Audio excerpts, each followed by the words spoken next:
Okay, cool. Important point. So like, I think there's a lot of things that happen on Twitter, even if it's in terms of how knowledge is codified, which is very much not rigorous. So people basically come to social understandings based on like someone made a really popular tweet, everyone kind of decided that it was agreed, and then they move forward with like a certain level of social understanding. It could be like it could be the truth behind an event, it could be a social theory, it could be like an idea about an identity, like whatever it is. It just kind of gets done as a product of groupthink. Then people kind of just say, okay, in order for me to fit in with this group of like the pervading, popular people, we basically need to adhere to this kind of like thought or theory. It doesn't actually necessarily mean that what people are saying reflects their values. Yeah. It reflects what they think is acceptable to say on social media. So like a lot of this stuff, especially in terms of like the sensibilities and stuff like for example, I saw people who were like semi-pandering on the like misogyny, slut shaming, like the thing, talking about like, I'm like, but I know you're very religious people. So like, Yeah. if this is slut shaming, what is the way you live your life and the way that you look for partners and the way, like, just be honest. But you feel like you couldn't really say that or you couldn't really co-sign that. Like, that's like iffy area for them. Whereas to me, I'm just like, yo, touch grass. Wifeability is a concept. There's certain things like what do people like other than like a financial commitment to somebody that you want to honor in the public of your friends and family? Marriage isn't really much else. So like people trying to like obviously it's a bond between two people, but like trying to like decouple that idea from respectability politics is very unrealistic. I don't think it needs to what even it go is. to the point. It doesn't. It's not necessarily politics. It's just there is something like, okay, we have respectability politics, and you have respectability. There is something valuable about that. I don't think Like, there's why can't we something. have standards anymore? Like, That's what I don't get. What's the problem with that? Just because, like, I understand for some people it is distressing. It is distressing for certain standards to be upheld because they don't meet it, right?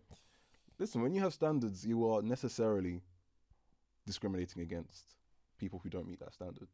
And the thing is as well, like it doesn't have to be like a derisive discrimination. I think the fact that like people say, okay, this type of shaming leads to people, being disliked or being hated.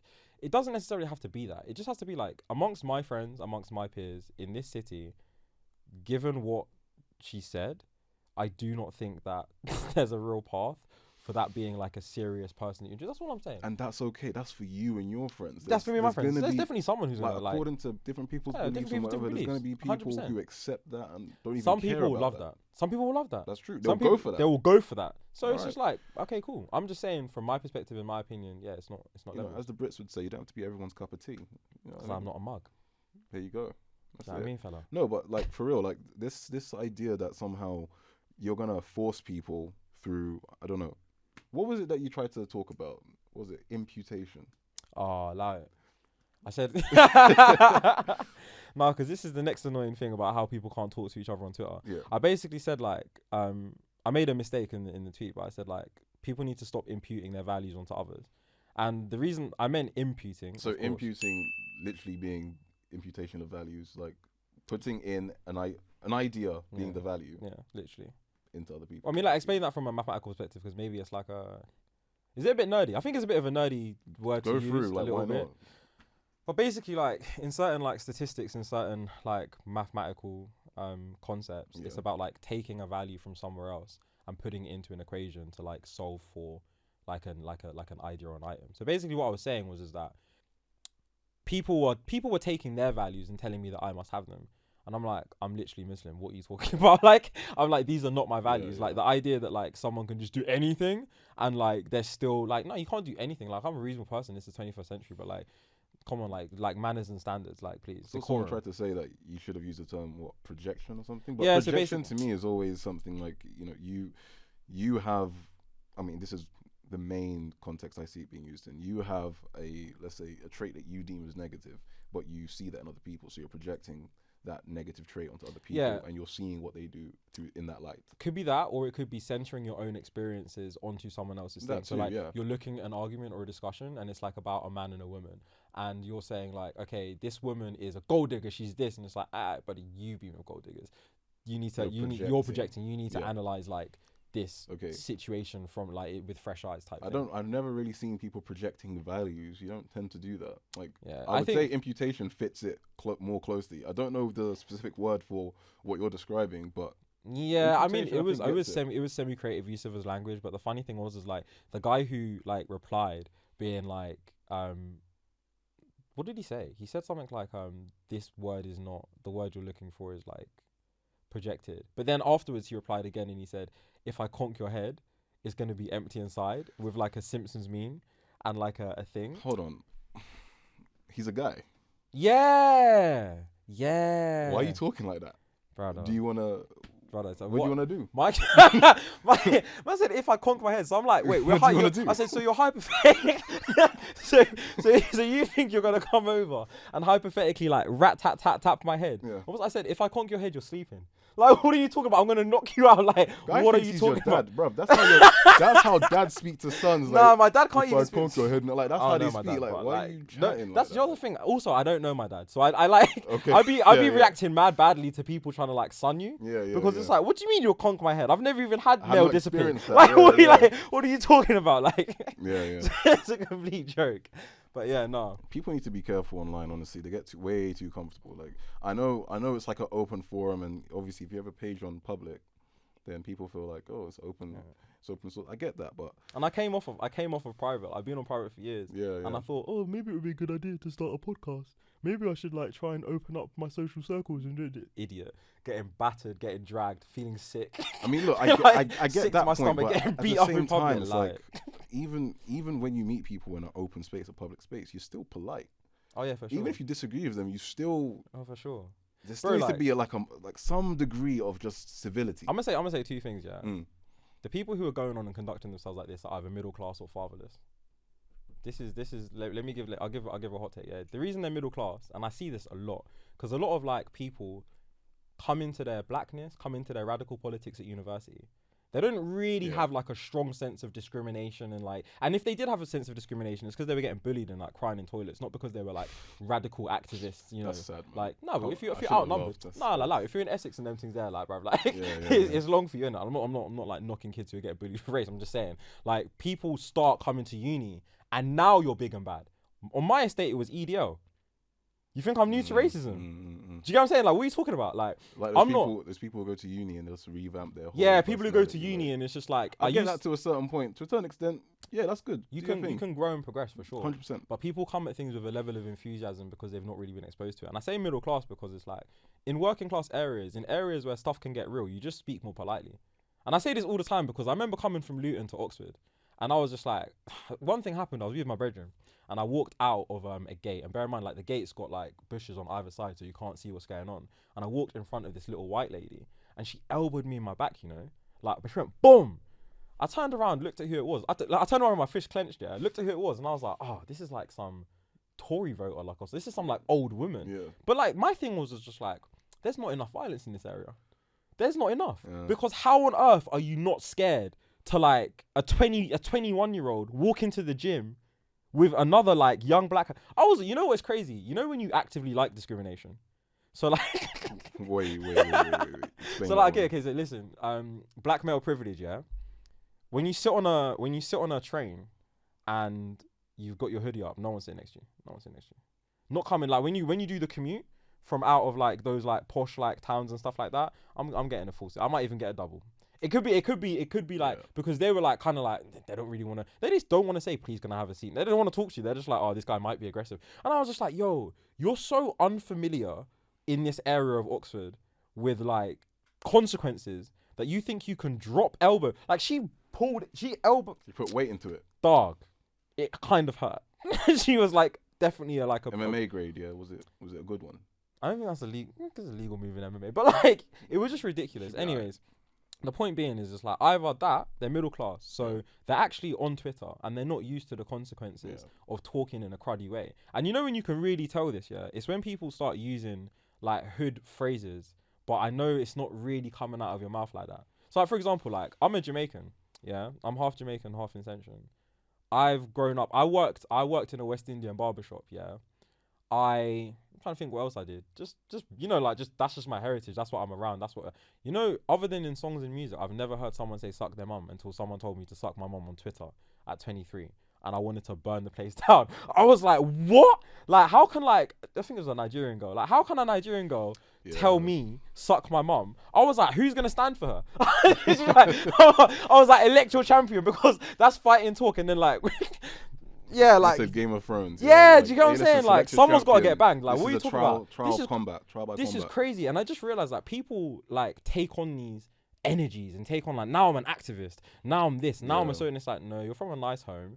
You don't talk crud like that. You never grew up talking crud like that. Because if you're from a place that was actually a serious place, you'd be polite, because unfortunately anyone can get anyone can get it in certain areas. A lot of these people strike me as socially awkward, because to say suck your mum to someone, it was known like, I'm from Croydon. Those are fighting words. Yeah, it's just a fight. You're just ready to say fight. that You don't say that. You as a say that joke. to warm up. Yeah. You're saying that to like G yourself up. Like, this is the thing that people don't get about like the way that they're talking. The way people talk on Twitter is how I talk when I actually want it. Yeah. Like, I'm telling you these things because I genuinely want to fight you, but maybe I don't want to start it, because if you start a fight, then it's a little bit like, do you know what I'm saying? Yeah. But if you defend yourself, you've always got that like argument to it. That's how people talk to you on Twitter. But then they'll say, no, I was just trying to debate. I didn't really mean it, when they're getting roasted back. I've seen that people will start off with the most incendiary ways, right? And then as soon as you start giving a little bit back, they're like, hey man, I just want to find out. Humor me, and educate me. Listen, that's not how you start. Alright, so boom. That leads into my first topic. I'm so disorganized and chaotic. I'm actually gonna have to improve for the purpose of a podcast, because I really said the first point is fatherless, the second is middle class. We just talk about middle class for 10 minutes. But the first point about being fatherless. Fatherless is actually a really funny time for me, because I am fatherless. But really and truly, It's actually a mad thing to come out your mouth. I can't lie. I said I am fatherless. Bro, last week I looked up my dad's name on Facebook. And I was I looked up on Facebook, because like, do you know what happened? This girl was talking to me like, and she's like, talking like quite seriously and stuff, like just talking quite seriously. She's like, oh, do you have any siblings? And like I like made a joke, and I was like, probably. and she was like, what does that mean? And I was like, I was like, my dad really Jamaican, bro. Like let's be like, there's realities. Do you know what I'm saying? But I was just like, nah, fatherless is a real thing, and I'll tell you why fatherless is a real thing. And even like in terms of my journey of accepting that fatherless is genuinely a thing, like I've gone full circle in it. And growing up, I was like, I don't need no dad. My mum provides. I never went out. I never missed anything. Like I always went to every club, never missed a meal, never did certain things. Yeah. But I found out that I lacked male influence when I started really being around men. So when I started going to things like boxing, when I started working in a barbershop, I realized like, I had a temperament that was very quick to provoke. And it's basically like quite similar to my mum and quite similar to my gran. I was raised by my mum and my gran. So my mother, like, she's, again, a lovely woman, really emotionally balanced, stuff like that. But she's like 4'11".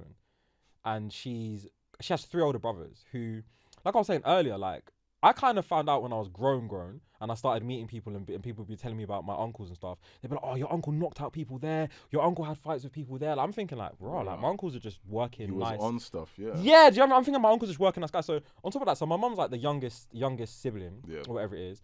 She got 3 older brothers. All of them are like pretty popular, pretty known. The one who's like the most calm used to run a boxing club for like 20 years. So I like, he gripped me up one time. It wasn't sweet. like I was old enough to think I should be able to have it, but like thing, on a discipline thing. You know what happened? Like my mom kind of like raised a hand to me when I was like 16.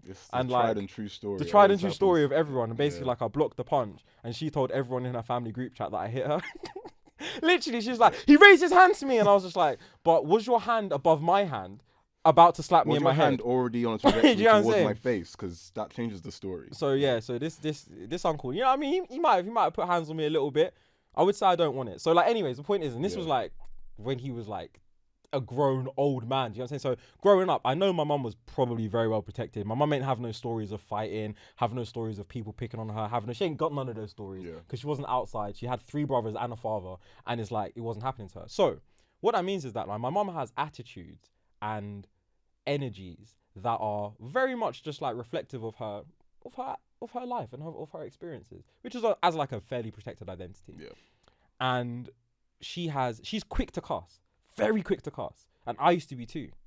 But then as a man, this is why I say like you almost grew up having like animosity for men who were like fatherless, because it would be like, yo, I found out that you couldn't talk crazy and be. I found out the hard way. Oh, you mean like with men with fathers? Yeah, men with fathers. Men with fathers are just going through life, kind of just like, you kind of like know the ropes, you know, like how to do stuff. Yeah. Men without fathers, like we're outside, like we're finding out. Oh, you can't tell someone to shut up, like just like that for no like quickly. Like now you're gonna have to fight about it. It's like, Now I got punched in my face. Now we do. But it's like at home, that's normal because I'm just around people who are able to speak in that way. And it's true. There's a reality to it, which is that men's anger is something that needs to be lower because men are more likely to be aggressive. Men are more likely to be violent. Men are more likely to pose a danger.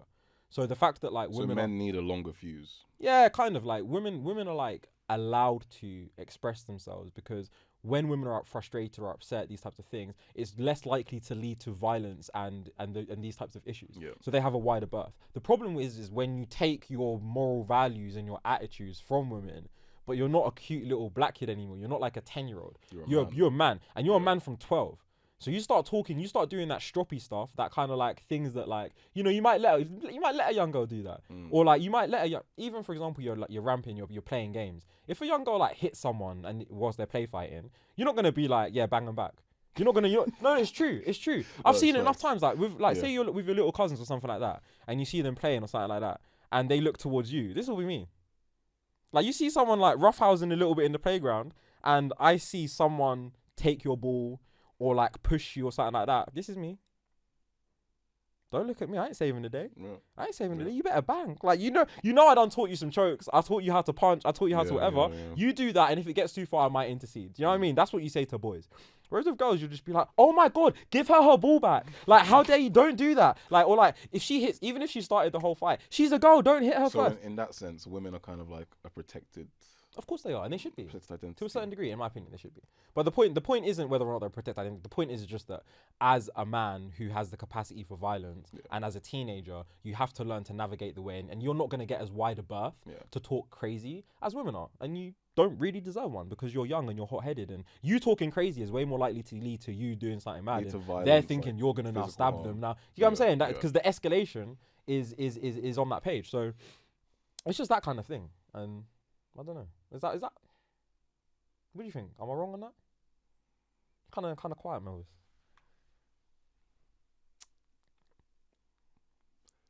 Definitely, there are greater consequences for like male. How can I say this properly? Basically, I call it ill discipline. I'll be honest. Emotional, let's say emotional ill discipline of males, to me, is definitely more dangerous and has more consequences than that of women. So, you know, like the whole idea, men are more rational, women are more emotional. Yeah, this is nonsense. It's nonsense. But men are very emotional. Very emotional. Very emotional. Right? Men are sensitive over everything. But even the male ideal, though, male ideal is to have a healthy level. I would say a healthy level of stoicism. Yeah. Right. You kind of let things roll off your back. Yeah, like bite your lip, man up. People killed man up. Like I know they killed man up. Bro, you remember? Listen, the whole Twitter situation. People were saying, "Oh, why did you respond?" A real man wouldn't have responded. They were saying that still. It's true. So it is but it's the same ones who talk about toxic masculinity. It's like, what way are we going to go with this? I do understand that it's unbecoming to back and forth with a girl. I agree. That. And I think that the real problem is on Twitter as well, is that, especially for like black women, you're putting talks into a sphere that is already somewhat against them.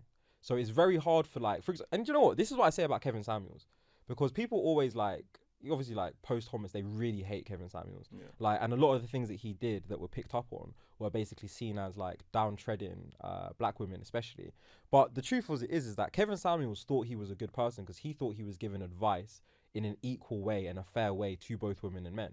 But what Kevin Samuels doesn't account for is that it's much harder to be a woman on social media. You're much harder to be, more likely to be ridiculed in a sexual way, receive like threats of sex and you know, assault and all these different types of things.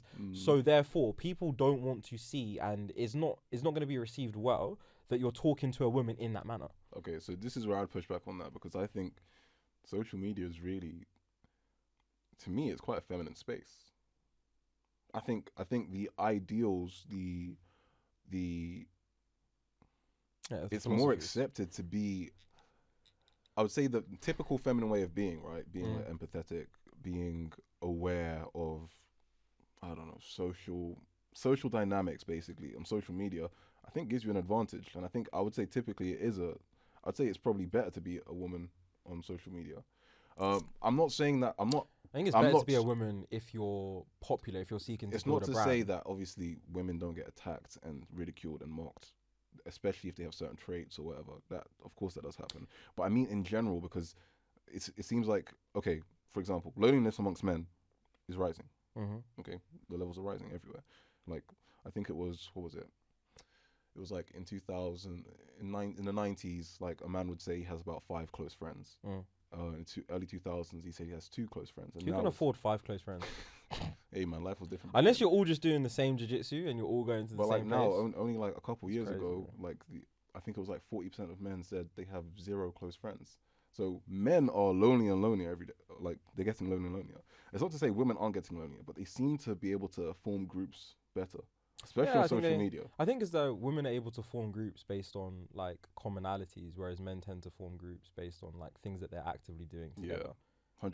So I think it's just like how we're socialized, And what we people like to not do. being out more, being outside doing stuff. Yeah, 100%. Things being Um, more expensive, less opportunity. Like being yo, online. I grew up literally watching TV shows where I thought like you just finish work and mum would just go to the pub at 5 o'clock and just sit there for like 3 hours. No chance. Go home for dinner at 7 p.m. No one does that. No one in our generation, Not a no one chance, mate. anywhere does that. No. That's a myth.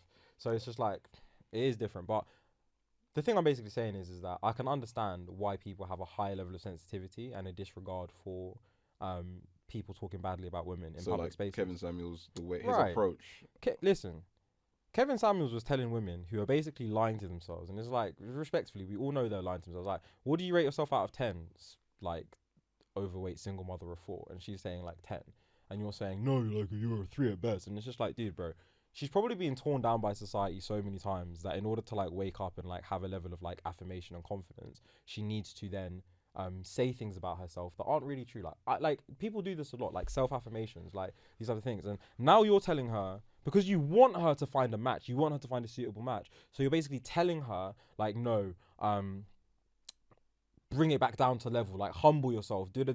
Listen, that might work for men, but women navigate different realities. Their protection mechanisms are going to be different. You have to like respect that to a certain level, and as such, like you shouldn't really be cussing women in the same way, in my opinion. And that's the same thing I'd say. Like it might be a feminine space on Twitter. I definitely think it's better and easier for you to like air your social, your intellectual ideas as a woman. I think they're, because of the nature of groupthink and because of the nature of like just like victimhood basically being an establisher of legitimacy. So the idea that you being a more perceived more oppressed identity, Intersectionality. Intersectionality is like, we kind of get this from like critical race theory, identity politics. Having a worse and more oppressed status and identity means that your opinion on certain matters is going to be given by people who are enlightened, by people who are like, it holds a bit more weight.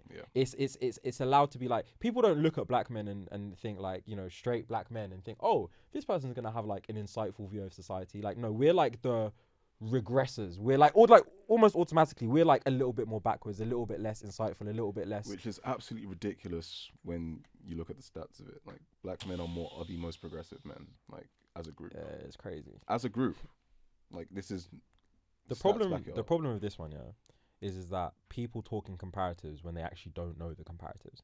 This is the real problem I have. The idolization of... It's an idolization, in my opinion, of like white men, of Asian men, of like, because of even other men. Strange. Or I even said new. the other day, like, I was like, the maddest thing is about the level of vitriol that people have and the way in which people speak to black men in social spaces or online. I'm like, I never really see it with my Asian friends and my stuff like that. And like, I have quite a lot of Asian friends, and like, this is in no way like a send or a shot or anything like that.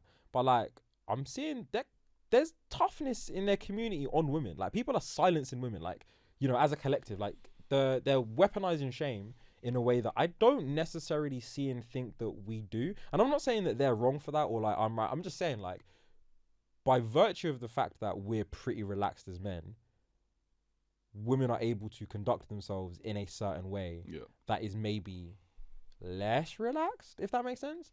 But that's not accounted for. Anyways, what is accounted for is people looking and say, oh, men over there are like marrying more. Men over there are like this one. It's just like, yeah, but like women are being forced to do things that men would like to do, and by like holding them to standards, familiar pressure, which other people aren't necessarily like holding. So it's like, you have different cultures and people don't necessarily accept that cultures are different.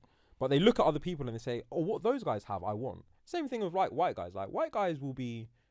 People say, like, oh, like, white guys are super chilled. They're not going to do a body count. They're not going to do the thing. Guess what? Because they don't really know black men like that. And it's not going to be seen as a negative reflection on their social circle, who you've been with, because no one knows them. So, like, you'll pick... And this is the thing, like, it's what I always say. Like, people kind of like downplay the interracial relationship, the truth of the dynamics. And like I've said very many times, like, I can understand why sometimes white people are easier to be with.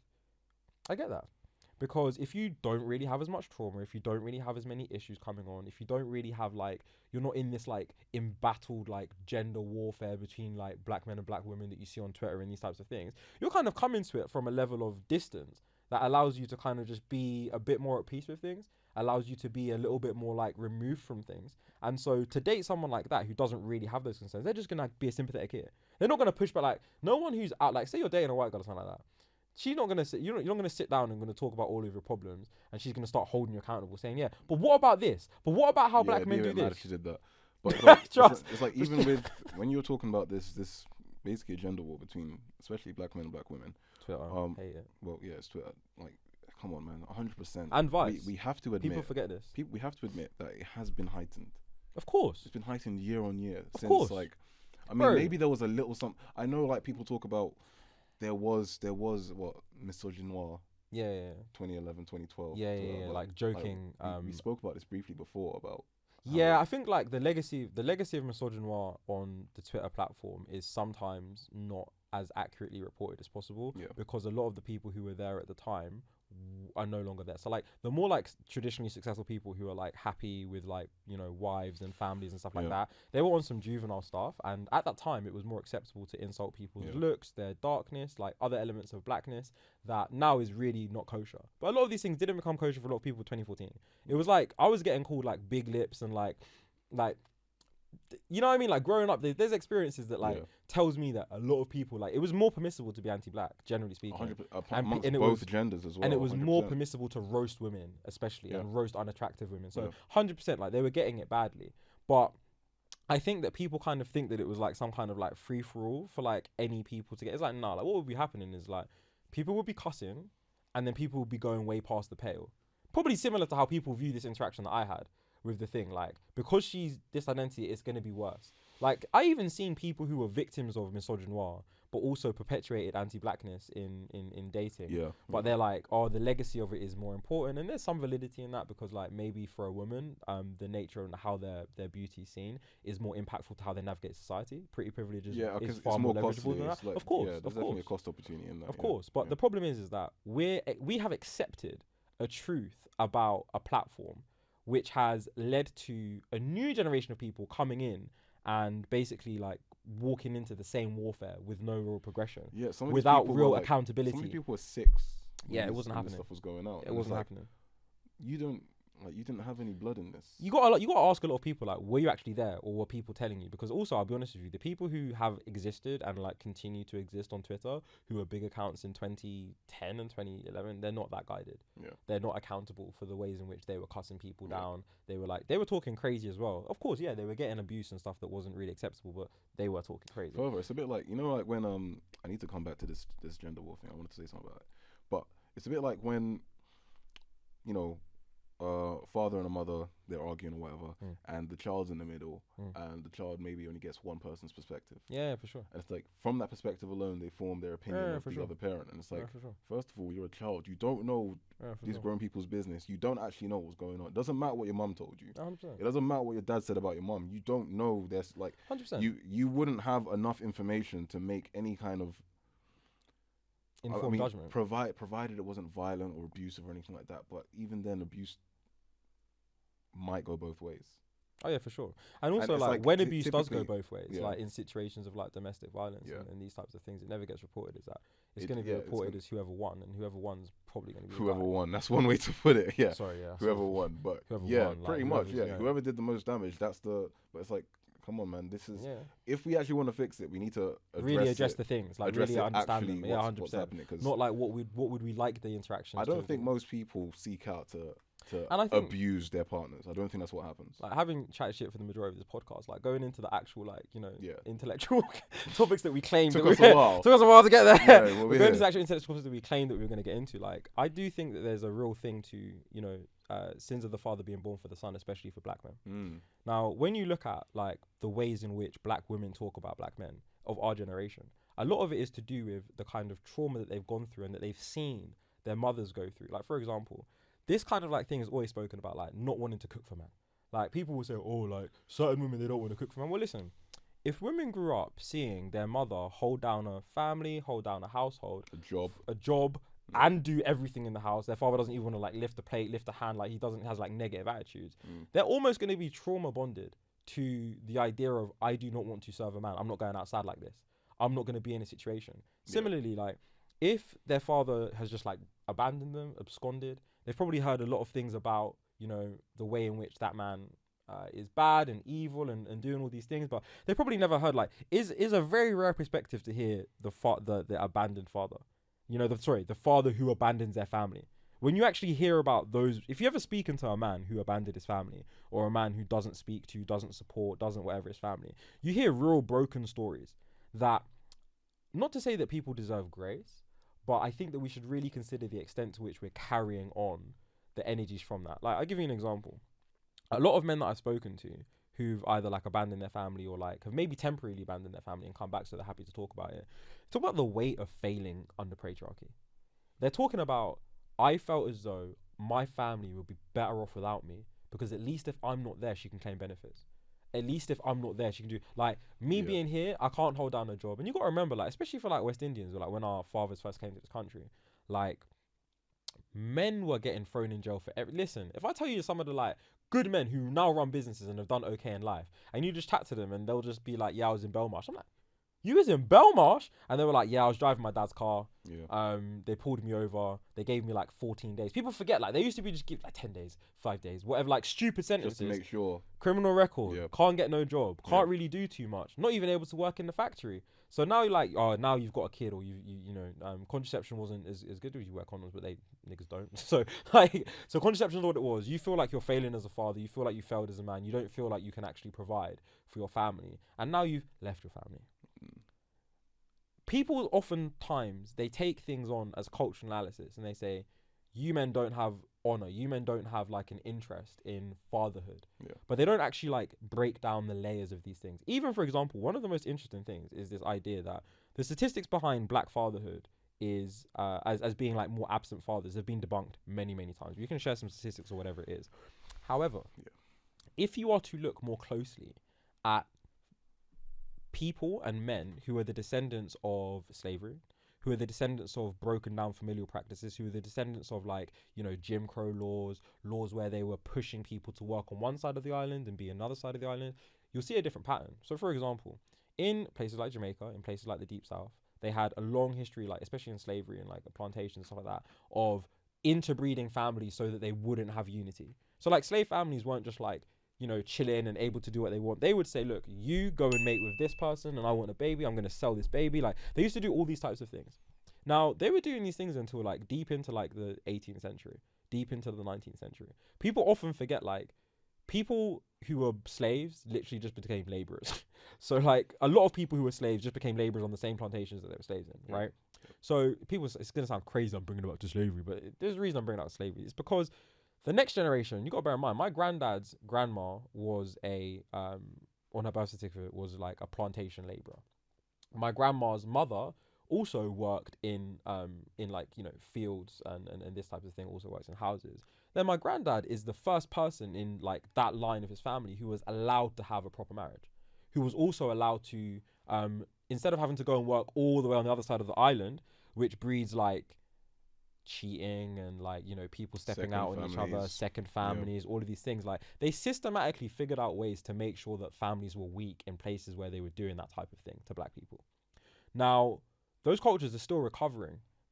There's not a culture of fatherhood to the same extent. There's not as many lessons, as many tacit understandings, as much knowledge that's been passed down the generations within communities that have had this. And therefore, I'm pretty sure those men are much more likely to feel ill-equipped to be fathers, to run and to bulk and to feel like, oh, I can't do it, I can't manage, I can't, like, my mental health, my, like, whatever it is, from those communities. However, we don't really give those people the grace. What actually happens is that we say, these men are trash. And instead of sitting down and being really honest about, like, okay, why are you abandoning families though? Why is this like an actual narrative? Why is this stuff happening? We just say, these men are trash. And then by virtue of it is, the maddest thing is, I was getting cussed as a Jamaican man because someone was saying like, oh, you lot just abandon your kids and da da da da da, and just like have kids with these women and da da da. I'm like, yo, like I'm fatherless too. Like what? Like I'm as much of a victim of this dynamic as it is. Like it was in my interest to figure out and to think about ways in which we can improve this thing, because it doesn't make sense to just hide behind statistics, because everyone does it. People are saying like, oh, but it's not a general black thing. No, it's not. But does it or does it not apply to specific cultures? And is it or isn't a valid conversation for us like to have? It is. Okay, so obviously you're talking about more from the perspective of the Caribbean, right? Yeah. West Indies. But is it not true also that before, was it the civil rights era, like the black family was still somewhat there? It was still quite strong. Like the rates of, like, let's say fatherlessness, so was much lower like pre that time. So civil rights would be talking about America, which is also like a period that I'm really interested in. People always forget, and there's an Americanization to blackness. So a lot of the theory and a lot of the stuff that we have, by virtue of their media system, by virtue of their publishing system, by virtue of the fact that they're just, It's America. It's America, it's the big thing. Yeah. A lot of the literature and context we have is about them. And a lot of the ways that we understand ourselves is through the lens of their literature. Yeah. However, it's a very different context. You have to remember, segregation is a really important thing in America. The fact that those states were segregated means that they had to provide things for themselves. It meant that they had to, and they were able to create businesses. It meant that for a long time, before like people started saying, wait, these black guys are making money, let's stop all that. They had things like Black Wall Street. Because people were like, we don't actually want to live with these people at all. So they can go over there, and then once they're free, if they wanted to be industrious, there was, within reason, of course, because they still weren't like running the police, they weren't like doing these things, but within reason, they had a capability to build things up. This is why in that sense, segregation kind of worked for that generation. Segregation has different impacts. It's not about work. But no, it's not about work. But it's in terms of talking about economically, familiarly, culturally. In ways, there are benefits to having segregated communities. In ways, right? In other ways, your infrastructure is awful. Your healthcare is atrocious. Your roads. So like when you really like compare these things, if you're in a country like Britain where like we've basically always been integrated, at the very least, unless you're actively getting discriminated against by like a hospital practitioner, you're going to go to a hospital and receive like a certain standard of service, right? In countries where like, and the same for like education, right? If you go to school in Britain, within reason, other than when you're being actively discriminated against or like picked on or whatever by teachers, expelled and these types of things, you're going to receive the same level of service. In segregated neighborhoods, Flint, Michigan, they don't even have water right now. I don't mean to be actually, but No, go on. have you heard of the Pygmalion effect? Yeah. You heard of it? Yeah.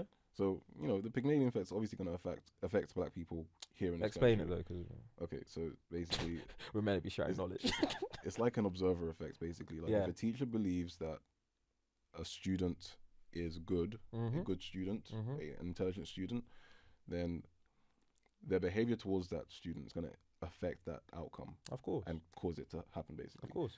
At the same Look time, predicted grades. Exactly. Over the COVID period, private school kids were just getting predicted A stars, and state school and poor kids were just getting predicted Bs. I remember I got predicted Cs. I got he was talking about like saying English literature. I got like 3 A stars and an A, 2 A's at A level, and I had C, C, B, A star prediction. And it was just like, all right, y'all ain't believing me. You ain't have faith in the brother. It takes great mental fortitude to overcome like that effect, basically. Straight. Like you can feel when they're basically doubting you. They're basically 100%. they're limiting what you can achieve. Bro, bringing it back, because I wanted to make sure I touched on this thing about this gender war, right? So obviously briefly spoke about the two-step flow theory, but we did before. Yeah, we talking about it today. I think briefly, but basically this gender war thing, I think it's been intensified. Like this model of two-step flow. Explain it again. So essentially, you have there's very proving few, that we read. I read. You read books, studies, literature, academic stuff. Yeah, show off. Nah, obviously, like it's not even from a perspective of trying to show off, but like if you do read these things, like please, you should talk about enlighten people who might not have. There are very few original thinkers. It is actually very difficult to have an original thought. Some people don't allow themselves to be capable of doing that, right? It's actually, yes, like I said, it's difficult. So there's media, right? Mass media that has ideas that it wants spread, right? It doesn't do that straight to the public, okay? Because that's not as effective, all right? What it does, you have people that are like influencers. Basically, that's essentially what they are. They're influencers. And it's these people, they're like thought leaders. And different subgroups of the public relate to each of these influences. Like you can think of a few already. Like if you're on Twitter, there's loads of them. Okay, one of them just got out of prison. Like there's different. Oh, Tate. Yeah, exactly. Man, Like I mean, he is at the end of the day. There Luton are legend. millions of people who they follow his Yo, every single word. Guys are so soft in the head, man. Like, and do you know the funniest thing is, yeah, like I know a lot of people who know Andrew Tate. Yeah, like this is the same area, and he does like people I've emailed him before. Like, it's not like I've not spoken to the guy. I've spoken to the guy, but like he does kickboxing, and I train at the gym that he used to train at, and like these types of things. So like a lot of people like Andrew Tate does not rate these man who are his fans. I promise you that. Like these guys who are like sitting and down and like begging him off, top G. He don't rate them, man. There, bro. How can he doesn't respect? I don't care if this is toxic. How can you do that to another man? What do you mean, bro? Call another man top G? Bro, you remember, like Boondocks, where Riley's like, man, I ain't trying to dick ride nothing, man. But yeah, no, I hear you. Bro, come on, man. You, bro. Have some self-respect. Hold yourself back, bro. But it's true. But like, I do also like, because people are quick to talk about fatherlessness with women and being like, oh, like she ain't got no dad, like daddy issues. Da, da, da, da, da. We're gonna talk about fatherlessness with men. Why are you so catting? Yeah. To see a positive example of masculinity. And you know what's worse? When guys did have a father and they're still a lot of their dads were whack. This is the truth. They look how we call them man whack though. They looked after their families. No, 100%. But it's whack to them because it's a skewing of values. Yeah, okay. And it's like, I don't know if you've ever seen the film A Bronx Tale, and like Robert De Niro. I love the film A Bronx Tale. It's a really fantastic film. But there's a bunch of gems in that film. One of them is like Robert De Niro's like, listen, like you have to respect the working man. Like not these gangsters, not these guys who are going out like making like a quick dollar. Like yo, like Tate and them man are coming up off like webcams and like these other like nefarious activities and stuff like that, right?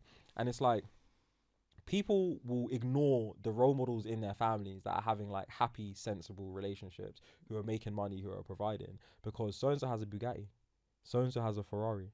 So I'm going to disregard all of these things that I've learned. I'm going to disregard males who are like, respecting their wives and who are doing positive things. And also they're frothing at the bit to disrespect women as well. Like, a lot of men, they know they ain't really got it like that. They ain't got the money just to be like calling women bitches and like running around and like doing, I mean? They ain't got it like that. So they're looking at Andrew Tate and they're like, raw, top G, he's a bad man, he can fight, he's got money, da da da da. Like, a lot of these guys are soft in the head, and that's why they're able to sell courses to these guys, because these guys want to get like them. But the Tate thing is a difficult one, because at the same time, like when I speak to a lot of people who've like been fans of Andrew Tate and stuff like that, like they're not really fussed on what he says about women, which is one of the very like weird things. Like, he's almost popular for saying ridiculous things about women, but if you talk to men about what men like about Andrew Tate, it's not like, oh, he's flexing on women. It's like, oh, he told me to get up, get money, work hard, be disciplined, like these types of things. So it's like, he was being a father. Yeah. To a certain degree, to people who like, and it must be crazy to have never really been told. Or sometimes it's not just about like never really been told, but sometimes it's about not receiving the message from someone that you actually rate. And a lot of that, men have to admit, is just down to materiality.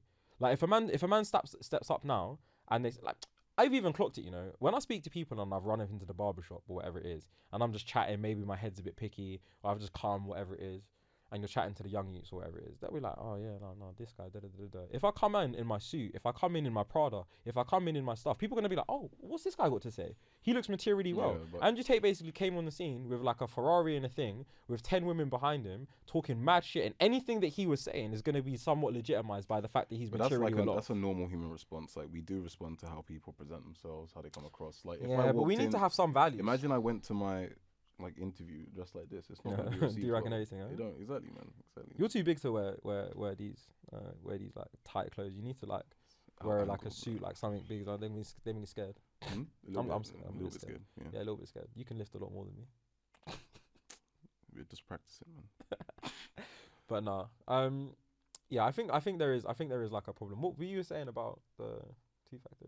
Oh yeah. So basically, then you have these influencers, and they basically disseminate the idea. Whether they believe it or not is a different. I mean, if they don't believe it, then obviously grifters, right? That's what they are. They're grifters. They're grifting. Like, there's one grifter. What's her name? The girl, the ginger haired one, the one who said that women shouldn't vote. Yeah, did you see that? Bro, that was so. She's absolutely a grifter. Like, 100%, she does not believe what she's talking about. She said, "Oh yeah, a recent idea that I had is that women shouldn't vote." She then went on to saying, like, if you're a woman and you have a husband, here we go, conditions on the ridiculous story. If you're a woman and you have a husband, why are you in political disagreement? You should just be able to have your husband vote, and it counts for like 2 things, right? Yeah. That's what you're saying. And like, The stupidest thing about it is like that's gonna speak to people who are sick of political disalignment in their women. So like a lot of like it's a very pick me.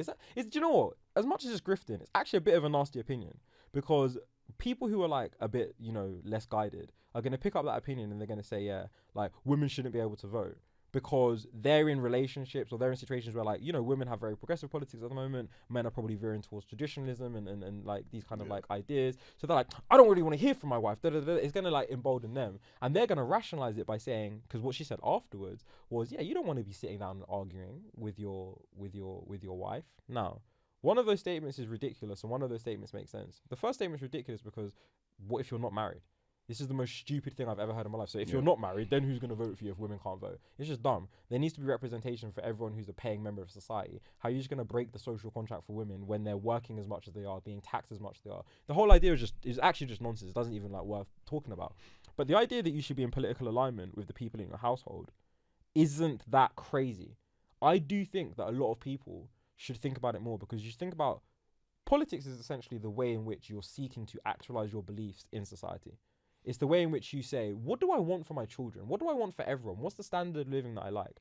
Now, if you veer too far apart, I do truly believe that like you're at very different elements of Do you think the endpoints or the goals of, let's say, the different sides are so different, or is it rather the mechanism by which you'll get there? No, and I think the most important thing is as well is like when I'm saying that, I don't mean Labour and Conservatives. They're all Tories, bro. Like everyone here is like centre. They're not really helping poor people. Poor people are getting squeezed in every single way. So like if someone wants to vote Labour and someone wants to vote Tory, voting Tory is nuts, but like in this day and age, but like after 13 years of failure, but like listen, if they want to do that, I'm not saying it's the most thing, but what I do think is that like if your politics are changing on, I don't know, the rights of transgender individuals, if your politics are different on whether or not we should have affirmative action, then it's very, very likely that the way in which you're raising your children is probably going to be quite different. You're probably going to actually be a loggerhead. So do I think that you should have politically aligned households as like a good modus operandi? Yeah, I do. Because why are you going to be like, you're going to be doing one thing with your kids and your partner or your wife is going to be pushing against that. What's the point? Find someone who's politically aligned, make the children you want to make, and actualize your beliefs into the world. This is literally how things go. Side note. You use the word guided a lot. Let's call the podcast Let's Be Guided. Let's be guided. If no one's taking that. Work, bro. That could bust, yeah. But yeah, basically these ideas, they polarize people, make people extreme, and then we're seeing this fallout basically. It's not, I don't think people's real one believes these things online. No one who's saying these things believes in these real things. life. And here's the other problem. You said earlier, like men are getting increasingly lonely. I say this all the time, and I even say this as a warning to myself. The more you engage with people online, the more you are disassociated with reality. In reality, like, I don't have any arguments with women in real life. None. I have no problem with any, like, no woman has ever spoken to me badly in real life. No woman has ever, like, I've never felt, like, disrespected or, like, these types of things. But you go on social media, a platform where it's incentivized for you to create, you can get money, you can get Vice articles, Vice, founded by the Proud Boys member, who continually fund articles that are clearly divisive in various ways from you know how many people got blue ticks from Vice for writing journalism? They ain't get a CNA in English GCSE. That blue tick don't mean shit. Hey, that blue tick journalism ain't shit, bro. Shit. But the point is that you got a media complex that seems legit because you've written in Vice. They're just parroting ideas. They want clicks like anyone else, right? So you've got this situation whereby online it is actively incentivized by these grifters, by the attention economy, to say inflammatory things. And then people who actually aren't outside, people who don't really meet women, people who don't talk to people, they're like, this is what women are like? Like, I'll give you an example. People have been talking for 2 weeks, these American guys, about what King Von's Asia, right? And like someone was just like, yo, like, go outside and talk to real women. This as an individual is like someone who has like a dead gangster's tattooed on them. She's like literally like this is not someone who needs to be seen as a representative of all women for you to then excuse your reason to hate women. And a lot of people who don't meet women that much in real life, they're sitting inside, they're sitting at home. Oh, women are gold diggers. Women are this, like, bro, like the amount of times I've heard men who have no money talk about gold diggers. Don't worry. If women are gold diggers, they're gonna move on quickly. your brokenness is almost positively filtering your your market. Because you know who's actually interested in you. Because they're gonna know you ain't got no money. So the goal, So they're here for you. So they're here for you, buddy. Yeah. Like You do not need to worry at all. Yeah, you don't need to worry Oh, at good. all. Like you Yeah. broke, bro. Like don't worry. Like Yeah. you need to get that credit card cleared. Like you need to Yeah. relax. But yeah, like a lot of people are living through social media interactions that don't actually reflect their real life. And they're failing to realize that a lot of these social media interactions are born of, like I said earlier, trauma bonding, like I said earlier, groupthink, like I said earlier, people who have been on the platform, had abuse on the platform, had situations on the platform, but everyone who they were in opposition to's left. They're raising their families, they're doing their thing, but they've remained. Yeah. And now the kind of the discourse is skewed. And then there's a lot of skewed discourse that people need to really like stand up and be, because even me, for example, I know people who I know in real life, they don't say their opinions on Twitter. They create an account that represents what they seek to purvey and actualize and represent. It's not really what they think. But I know people who are living and dying by what they're saying. Yeah. And I'm like, bro, you're not even, like, I know them and I know that they're not even like that in real life.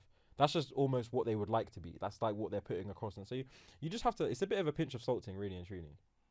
We can't get into it today, but there is an element of we were talking about this idea about narcissism, different types, grandiose v vulnerable, and I think that what you said just now about people putting out that image that they want to, the way they want to be perceived. That is. Let's talk about vulnerable narcissism. Okay, do you know what? Let's do 2 topics and then let's wrap up because I want to eat as well.